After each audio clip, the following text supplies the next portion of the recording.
Pour certaines forêts, c'est un peu comme si une tempête était passée. Des arbres couchés sans dessus-dessous, conséquence de l'explosion des exportations de bois vers la Chine depuis 7 ans.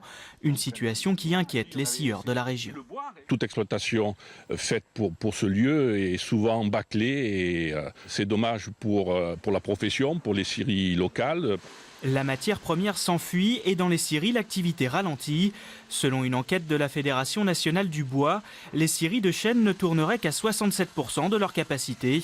Dans cette entreprise de Lannoy, créée en 1950, le gérant a dû réorganiser son activité pour conserver ses 20 salariés.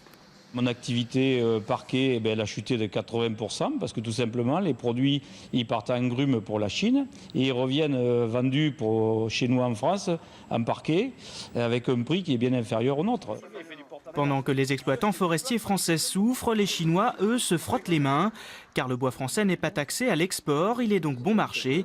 Ne reste plus qu'à convaincre les propriétaires de parcelles de vendre leurs produits grâce à des démarcheurs. On m'a dit que c'était pour faire du parquet, donc je supposais que c'était traité en France.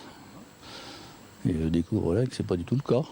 Si dans cette exportation massive de bois vers la Chine, rien n'est illégal, les problèmes environnementaux et économiques qu'elle pose nécessitent sans doute une réglementation plus stricte.